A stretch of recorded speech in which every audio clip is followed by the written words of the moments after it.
School management का चौथा paper आज हुआ, ऑनलाइन टेस्ट आपने दिया।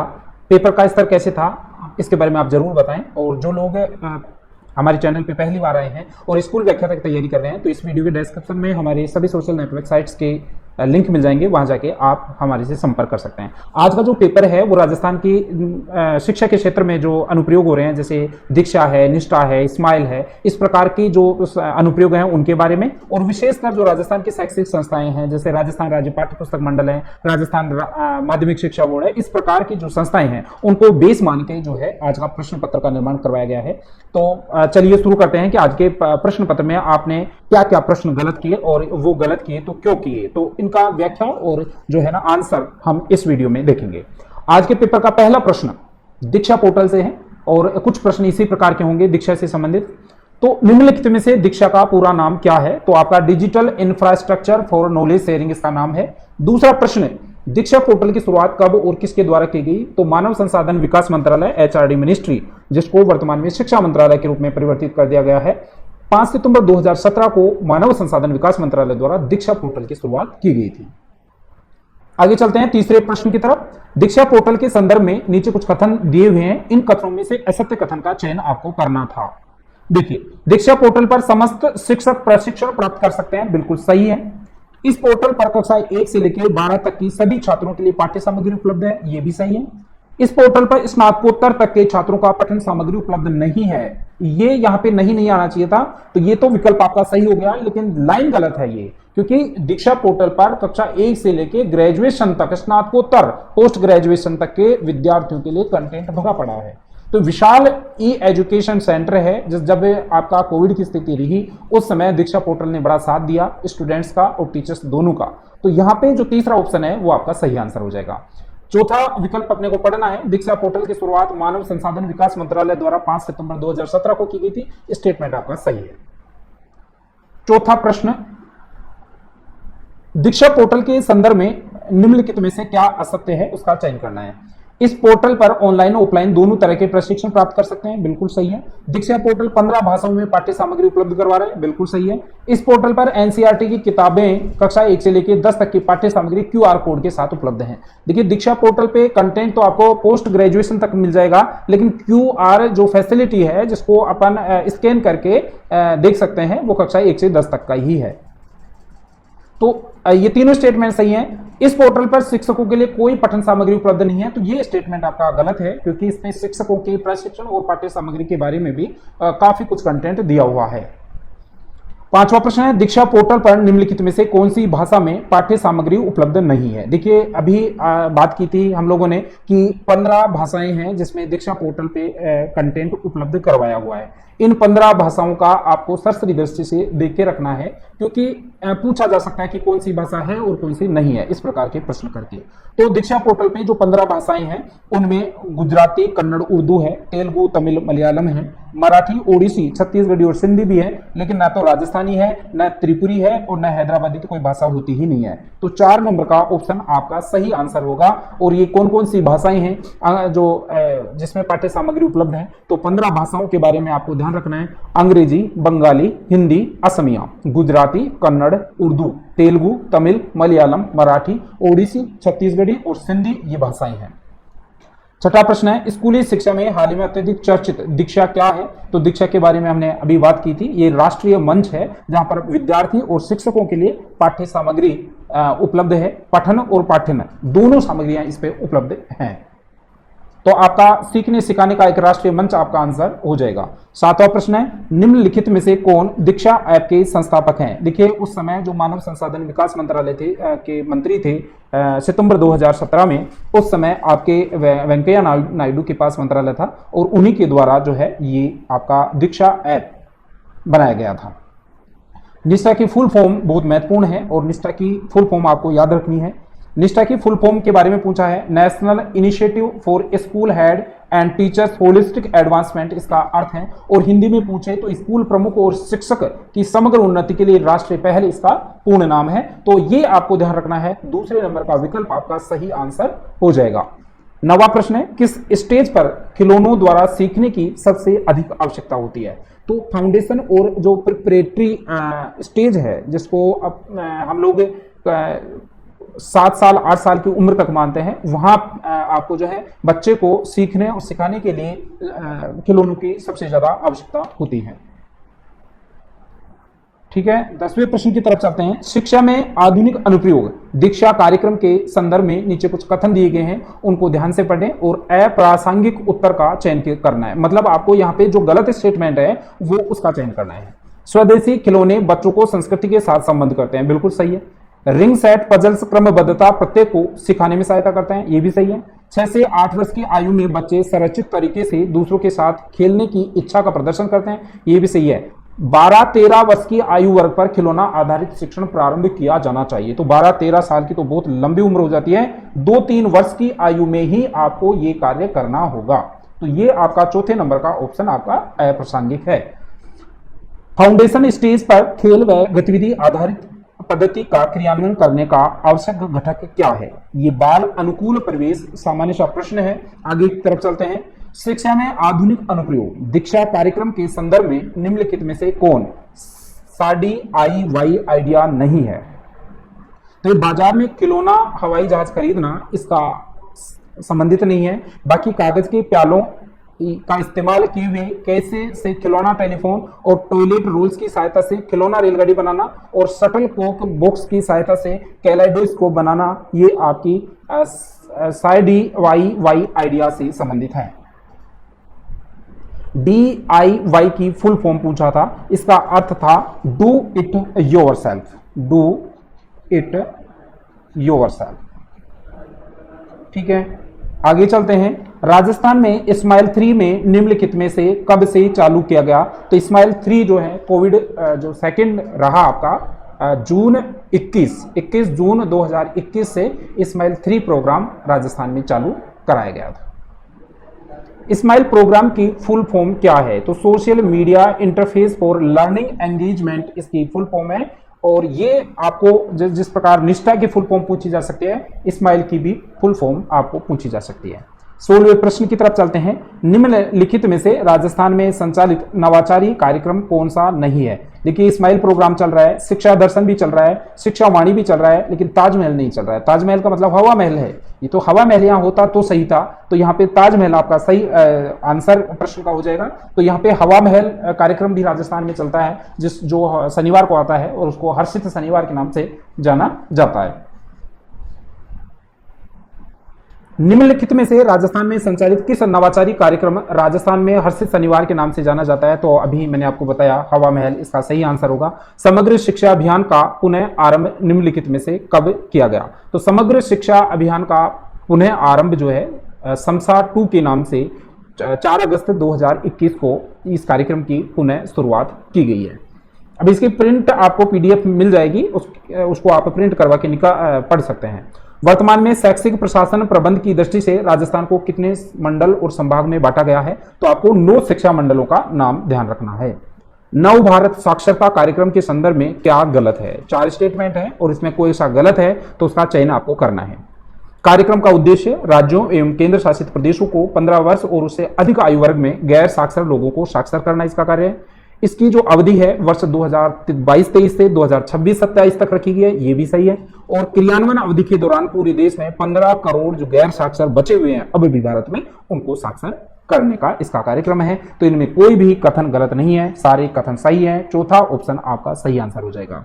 पिछली बार की जो स्कूल व्याख्याता की परीक्षा थी उसमें जीके पेपर में SIQE का फुल नाम जो है पूछा गया था, तो ये आपको ध्यान रखना है। SIQ का फुल नेम जो है वो state initiative for quality education है।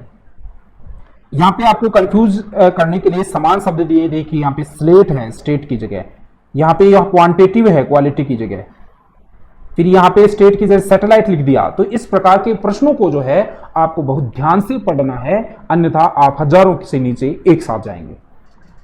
राजस्थान में CCE का प्रथम चरण कब शुरू हुआ? तो आपको ध्यान रखना है CCE 2010-11 में राजस्थान में शुरू किया गया था। राजस्थान स्टेट ओपन स्कूल की स्थापना निम्नलिखित में से कब की गई? तो राजस्थान स्टेट ओपन स्कूल की स्थापना जो है 21 मार्च 2005 को की गई थी। बहुत महत्वपूर्ण प्रश्न है। राजस्थान स्टेट ओपन स्कूल की 10वीं व 12वीं की परीक्षा हेतु न्यूनतम आयु निम्नलिखित में से क्या होनी चाहिए? तो 10वीं की कोई परीक्षा देना चाहता है तो उसकी आयु 14 वर्ष होनी चाहिए, और 12वीं की कक्षा की कोई परीक्षा देना चाहता है अभ्यर्थी तो उसकी आयु 15 वर्ष होनी चाहिए न्यूनतम। राजस्थान स्टेट ओपन स्कूल के संदर्भ में निम्नलिखित में से कौन सा कथन असत्य है? तो पहला जो कथन है वो ही आपका असत्य है। परीक्षा में बैठने के लिए गणित एवं अंग्रेजी विषय की अनिवार्यता है। ओपन स्कूल में किसी भी विषय की कोई अनिवार्यता नहीं है। इसमें 20 विषय होते हैं, 20 विषयों में आप कोई भी 5 विषयों का चयन कर सकते हैं, और यदि आपने कोई परीक्षा उत्तीर्ण की है तो उसके 2 विषय उसमें काउंट कर लिए जाएंगे, और एक अभ्यर्थी एक बार पंजीयन करवा लेता है तो उसको 5 वर्षों तक नो चांस दिए जाएंगे, जिसमें वो अपने 5 सब्जेक्टों को क्लियर कर सकता है। तो आपको ये ध्यान रखना है, एक बार पंजीयन होने के बाद 5 वर्ष का समय दिया जाता है, और 5 वर्ष के समय में नो अटेम्प्ट अभ्यर्थी को दिए जाते हैं। 20 विषय हैं, 20 विषय में कोई भी 5 विषय वो चयन कर सकता है, लेकिन यदि किसी अन्य बोर्ड से उसने कोई परीक्षा पास कर रखी है तो उन 5 में से 2 जो विषय हैं वो काउंट हो जाएंगे, और 3 विषय की परीक्षा उसको देनी पड़ेगी। तो पहला विकल्प आपका सही आंसर हो जाएगा। राजस्थान स्टेट ओपन स्कूल के संदर्भ में निम्नलिखित में से कौन सा कथन असत्य है? एक वर्ष में 2 बार परीक्षाएं अक्टूबर, नवंबर और मार्च, अप्रैल में होती हैं, बिल्कुल सही है। इसे सीबीएसई माध्यमिक शिक्षा बोर्ड राजस्थान व अन्य बोर्डों के समक्ष मान्यता प्राप्त है, ये भी सही है। रेलवे बोर्ड और सेना ने इसे मान्यता प्राप्त नहीं की है, ये यहाँ पे आप इसको मार्क करेंगे, यही आपका आंसर है, क्योंकि रेलवे बोर्ड और सेना इसे पहले मान्य नहीं करती थी, लेकिन आजकल इसको मान्य कर रही है। और अभ्यर्थी के बारे में हमने जो अभी बात की थी कि एक बार यदि कोई अभ्यर्थी पंजीयन करवा लेता है तो उसको 5 वर्ष तक वो पंजीयन मान्य होगा, और 5 वर्ष में नो चांस अभ्यर्थी को दिए जाएंगे। तो ये आपको ध्यान रखना है। निम्नलिखित में से राजस्थान की कौन सी शैक्षिक संस्था की अधिकृत वेबसाइट पर गुरुदेव रविंद्रनाथ टैगोर के गीतांजलि के पद का भावानुवाद अंकित किया गया है? मेरा भारत जागे जहां मस्तिष्क निर्भीक हो और मस्तक ऊंचा रहे, जहां ज्ञान स्वतंत्र हो, इस प्रकार की जो गीतांजलि की पंक्तियां हैं उनका हिंदी में भावानुवाद राजस्थान स्टेट ओपन की जो मुख्य भवन है, वेबसाइट है, उस पे ये लिखा हुआ है। Rajasthan state open school Jaipur का प्रधान कार्यालय जिस भवन में संचालित है उस भवन का नाम क्या रखा गया है? बहुत महत्वपूर्ण प्रश्न है। एकलव्य भवन आपको इसका आंसर करना था। शिक्षावाणी कार्यक्रम के प्रसारण के संदर्भ में निम्नलिखित में से कौन सा कथन गलत है? इसमें सुबह 11 बजे से 55 मिनट के कार्यक्रम का प्रसारण होता है, सही है। पहले भाग में कक्षा 1 से 5 तक के बच्चों हेतु 11 से 11:15 मिनट तक मीना की कहानी, दूसरे भाग में 11:16 से 11:35 तक कक्षा 3 से 8 तक की आधारित जो कंटेंट होता है उसका प्रसारण होता है, और तीसरे भाग में 6 से 12, यहाँ पे 6 से 12 नहीं है, यहाँ पे 9 से 12 आना चाहिए था, तो यही स्टेटमेंट आपका गलत हो जाएगा। 9 से 12 तक के विषय आधारित कंटेंट जो है वो तीसरे भाग में प्रसारित किया जाता है। शिक्षा दर्शन कार्यक्रम कौन से चैनल पर आता है? तो शिक्षा दर्शन राजस्थान डीडी राजस्थान चैनल पर प्रसारित किया जा रहा है। 3.5 घंटे का ये कार्यक्रम होता है, और इस कार्यक्रम में अलग अलग समय पर अलग अलग कक्षाओं की पढ़ाई का कार्यक्रम किया जाता है। निम्नलिखित में से शिक्षा दर्शन कक्षा 9 से 12 तक का टीवी का प्रसारण समय क्या है? तीसरा भाग होता है, अभी हमने बात की थी। तीसरे भाग का जो प्रसारण समय होता है वो 12:30 से 2:30 बजे के बीच रहता है, और इस अवधि के दौरान कक्षा 9 से 12 तक का जो भी कंटेंट है उसका प्रसारण किया जाता है। समग्र शिक्षा की क्रियान्वयन एजेंसी निम्नलिखित में से कौन है? तो समग्र शिक्षा की जो क्रियान्वयन एजेंसी है वो आपकी डाइट है। समग्र शिक्षा एक क्षेत्र व्यापी विकास कार्यक्रम है जो सर्व शिक्षा अभियान क्या नहीं है, ये आपको ध्यान रखना है, क्या नहीं है पूछा है, इसलिए मैं कंफ्यूज हो गया था। तो यह सर्व शिक्षा अभियान शिक्षक शिक्षा और माध्यमिक शिक्षा इन तीनों को मिला के समग्र शिक्षा अभियान को बनाया गया है।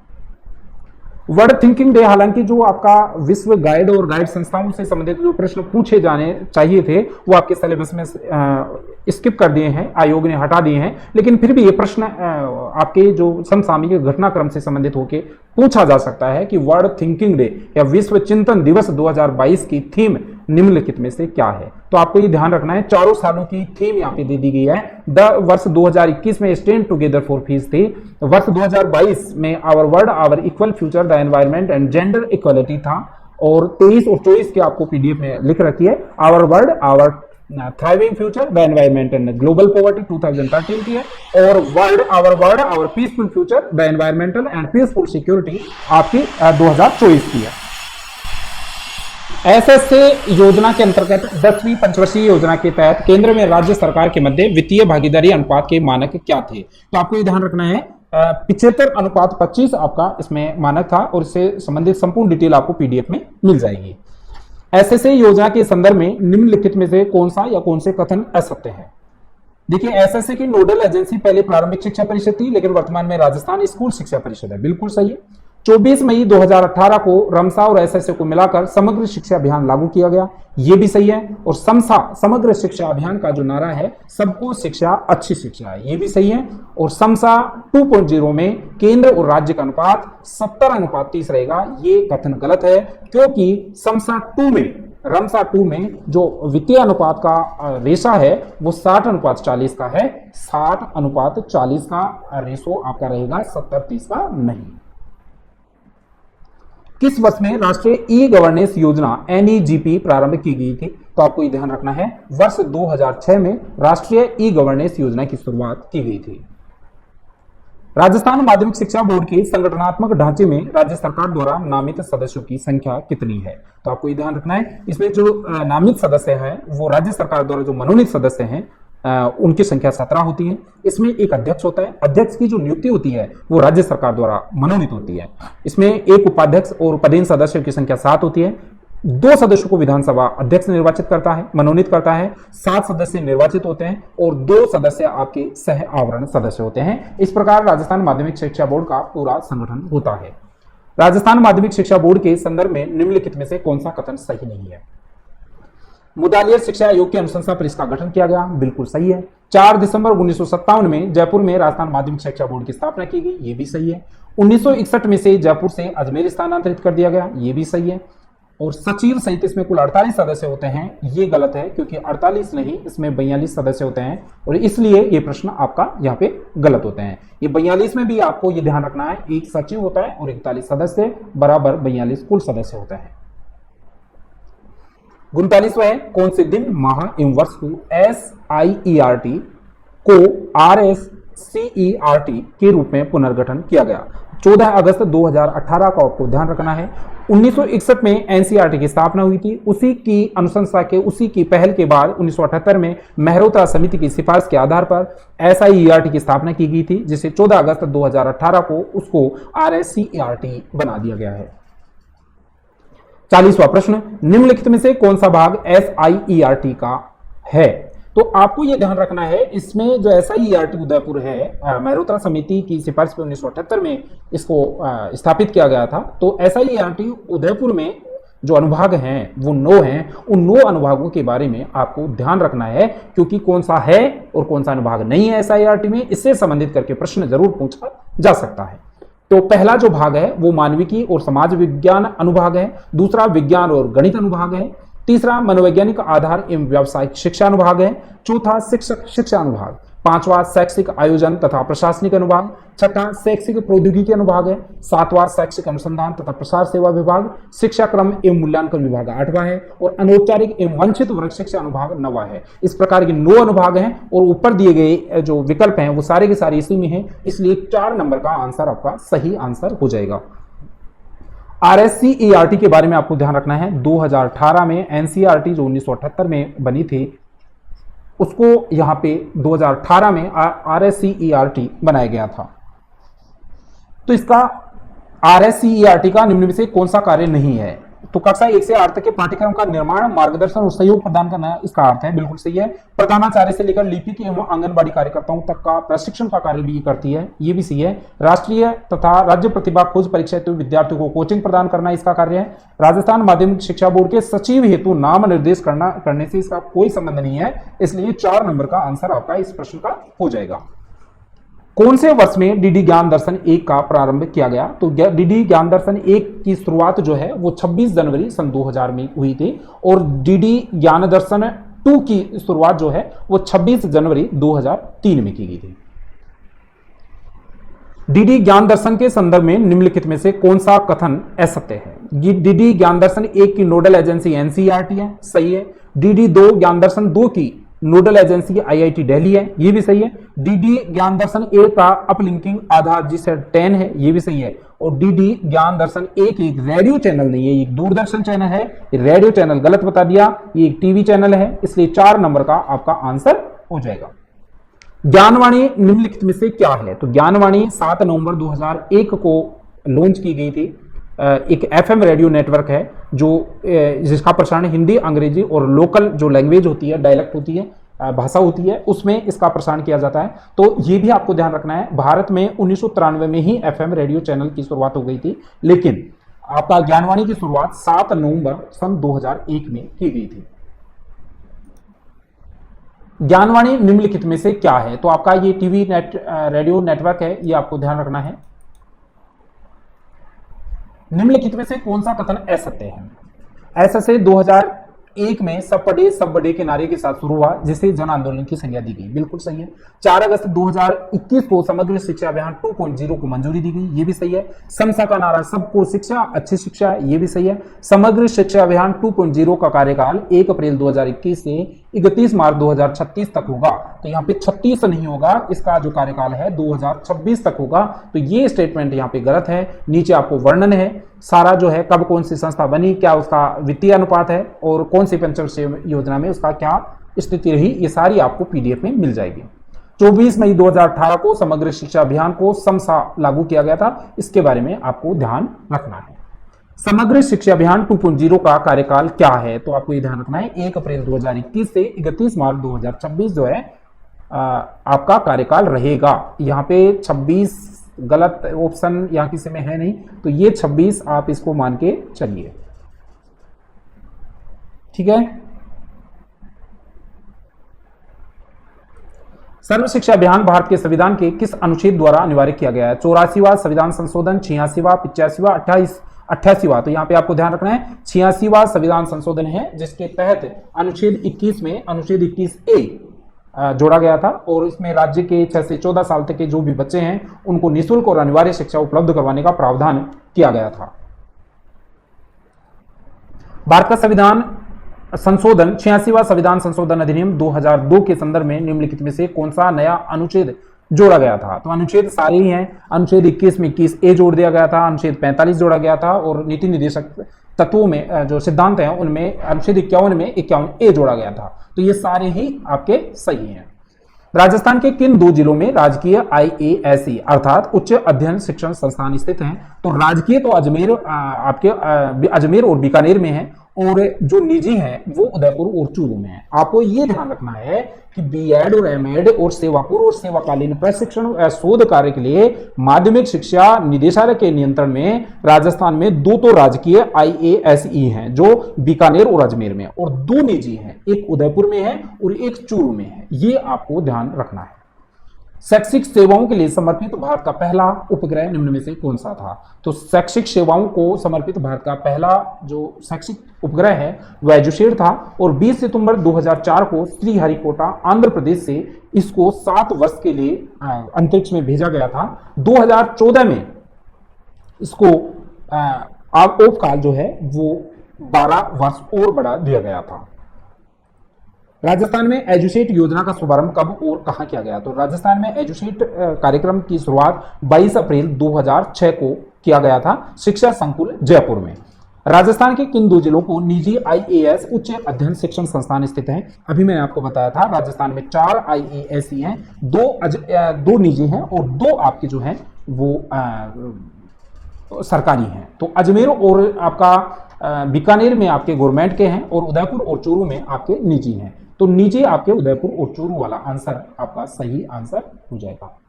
निम्नलिखित में से कौन सा कार्य माध्यमिक शिक्षा बोर्ड राजस्थान का नहीं है? तो माध्यमिक शिक्षा बोर्ड के कार्यों में माध्यमिक शिक्षा उच्च माध्यमिक परीक्षाओं को वार्षिक परीक्षा का आयोजन यही करवाता है निसंदेह, और 9 से 12 तक के लिए पाठ्यक्रम निर्धारण करना ये भी इसी का कार्य है। लेकिन यहाँ पे आपको ये भी ध्यान रखना है कक्षा 1 से 8 तक के जो पाठ्यक्रम का निश्चित और निर्धारण करता है वो आपके RSCERT आपके SCIERT जो है राजस्थान की संस्था है उसके द्वारा किया जाता है। और 9 से 12 तक के पाठ्यक्रम का निर्धारण करना माध्यमिक शिक्षा बोर्ड का कार्य है। संबंध विद्यालय को मान्यता प्रदान करना भी माध्यमिक शिक्षा बोर्ड का कार्य है, लेकिन किसी भी प्रकार की पुस्तक का मुद्रण ये नहीं करता। राजस्थान राज्य पाठ्य पुस्तक मंडल, जिसका कार्यालय झलाना डूंगरी जयपुर में है, वो मुद्रण का कार्य करता है। इसलिए चौथा ऑप्शन आपका गलत हो जाएगा, क्योंकि मुद्रण का कार्य पाठ्य पुस्तक मंडल करता है, बोर्ड नहीं करता। निम्नलिखित में से कौन सा जिला सीटीई उदयपुर को आवंटित नहीं है? तो सीटीई उदयपुर जो है भरतपुर जिला उसके अधिकार क्षेत्र में नहीं आता। निम्नलिखित में से कौन सा विभाग एसआईईआरटी उदयपुर में नहीं है? तो अभी 9 विभाग पहले बताए थे, उन 9 विभागों में आपका जो है पाठ्यक्रम और परीक्षा विभाग जो है वो नहीं आता, इसलिए आपको ये 3 नंबर का विकल्प आपका सही आंसर हो जाएगा। ई गवर्नेंस 2021 पर 24वां राष्ट्रीय सम्मेलन कहां आयोजित किया गया? तो आपको यह ध्यान रखना है, ई गवर्नेंस का 24वां राष्ट्रीय सम्मेलन अभी हाल ही में जनवरी 2022 में आपका हैदराबाद तेलंगाना में हुआ है। शैक्षिक संस्थाओं को दीर्घकालीन निर्णय योजना को सर्वाधिक प्रभावी उपागामी अप्रोच निम्नलिखित में से क्या है? तो ये आपको ध्यान रखना है, आर्थिक पक्ष पे बल देना और उपयुक्त प्रक्रिया का निर्धारित समय पर प्रयोग करना, इसका सही अर्थ होगा। वार्षिक प्रक्रिया के लिए शैक्षिक सूचना प्रणाली प्रबंध का निम्नलिखित में से सही चक्र क्या है? सबसे पहले आंकड़ों को एकत्रित करो, फिर आंकड़ों की प्रक्रिया, फिर आंकड़ों का विश्लेषण करो और फिर आंकड़ों के बारे में लेखन करो। तो 4 नंबर का विकल्प आपका सही आंसर इसमें हो जाएगा। 59 क्वेश्चन है, राजस्थान में विद्यालय एवं अध्यापक शिक्षा के योजना निर्माण, क्रियान्वयन एवं मूल्यांकन के लिए सर्वोच्च शैक्षिक संगठन क्या है? तो एसआईईआरटी उदयपुर जो है वो आपको इसका सर्वोच्च संगठन है। एसआईईआरटी को वर्तमान में आरएससीईआरटी बना दिया गया है, दोनों की फुल फॉर्म यहाँ पे दे दी गई है। 1961 में एनसीईआरटी की स्थापना हुई, बाद में कालांतर में 11 नवंबर 1978 को मेहरोत्रा समिति की सिफारिश पे एसआईईआरटी बनाएगी और 2002 से एक राजकीय संस्था है और 14 अगस्त 2018 को एसआईईआरटी को आरएससीईआरटी बना दिया गया है। राजस्थान राज्य पाठ्य पुस्तक मंडल का कार्य नहीं है।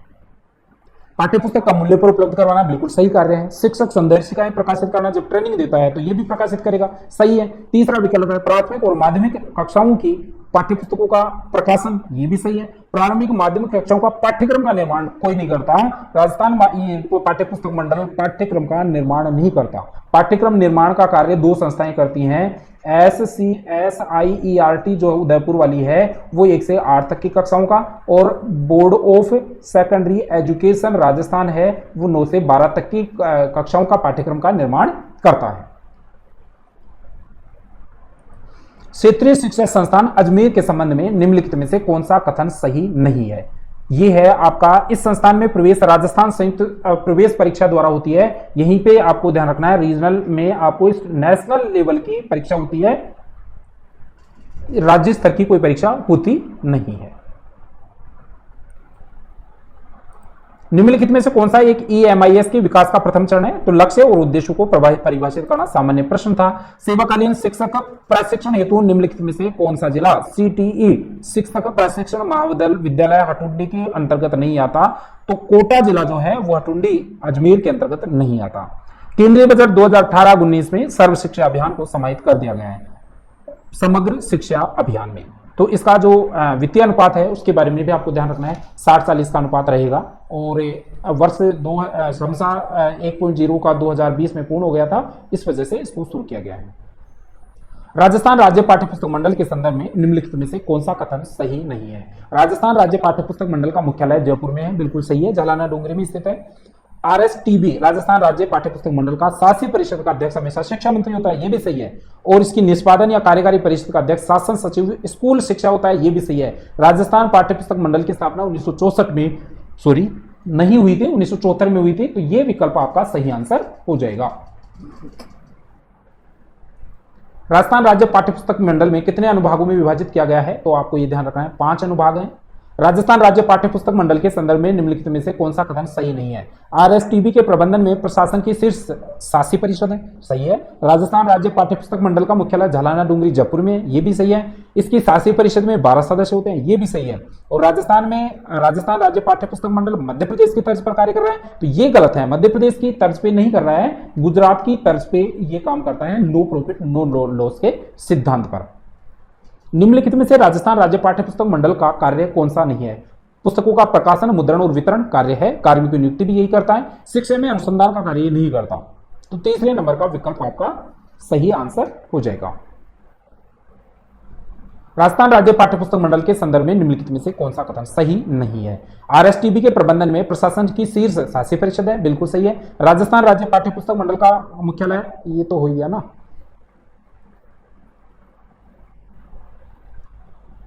मंडल द्वारा क्षेत्रीय आवश्यकताओं के अनुरूप वितरण केंद्रों की द्विस्तरीय व्यवस्था की गई है, जो निम्न है।